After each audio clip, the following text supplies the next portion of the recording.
प्रताप रूडी का मामला सब लोगों के सामने में है, उसको उजागर करने का काम किया पप्पू यादव ने।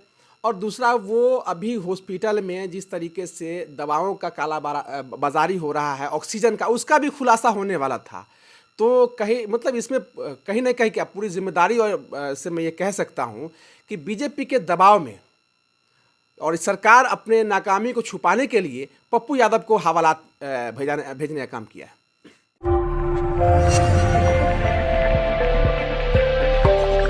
नमस्कार, स्वागत है आपका हमारे चैनल पर। 11 मई को जन अधिकार पार्टी के राष्ट्रीय अध्यक्ष पप्पू यादव की पटना से गिरफ्तारी हुई।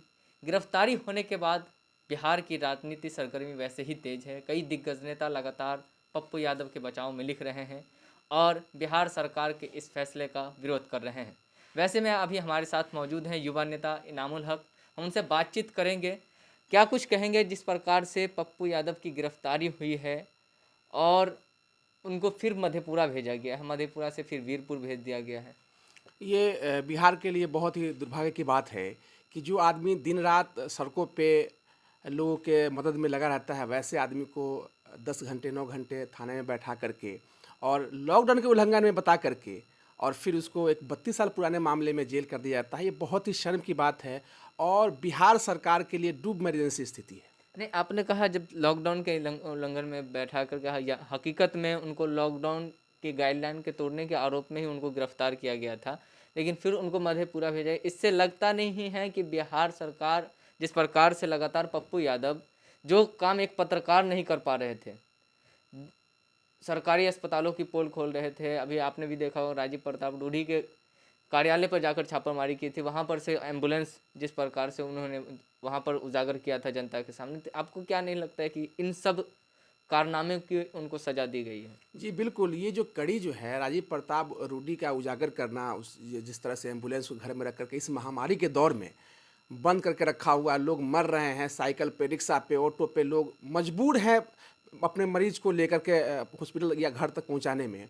ऐसे में राजीव प्रताप रूडी के यहाँ इतने बड़े संख्या में एम्बुलेंस का मिलना, ये बहुत ही बिहार सरकार के लिए और बिहार के लिए बहुत शर्म की बात है। इसकी फजीहत पूरे देश भर में हुई।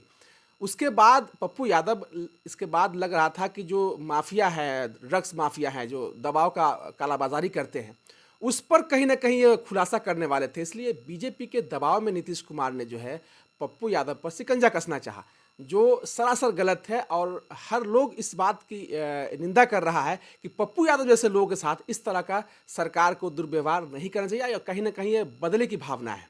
बीजेपी के दबाव में आप कैसे कह सकते हैं? इसलिए कह सकते हैं कि अभी राजीव प्रताप रूडी का मामला सब लोगों के सामने में है, उसको उजागर करने का काम किया पप्पू यादव ने। और दूसरा, वो अभी हॉस्पिटल में जिस तरीके से दवाओं का बाजारी हो रहा है, ऑक्सीजन का, उसका भी खुलासा होने वाला था।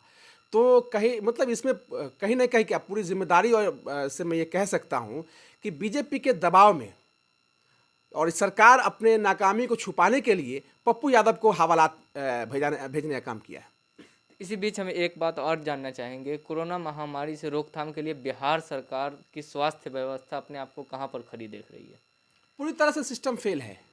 और ये सिस्टम फेल में जो लोग मदद कर रहे हैं, जो लोग सामने आ रहे हैं, उनके लिए हम सबको सराहना चाहिए और उनका जो है उनका हौसला अफजाई करना चाहिए।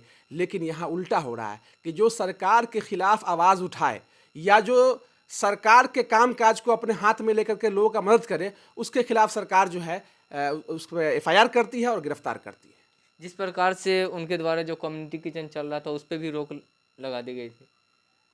हाँ, ये अभी तो ये हमारे जो है लालू रसोई का भी ये मामला है, उस पर भी सरकार और सरकार के कई प्रवक्ता ने कहा कि भाई आपको ये अधिकार किसने दिया, जबकि जन सेवा करने के लिए किसी से अधिकार लेने की ज़रूरत नहीं है।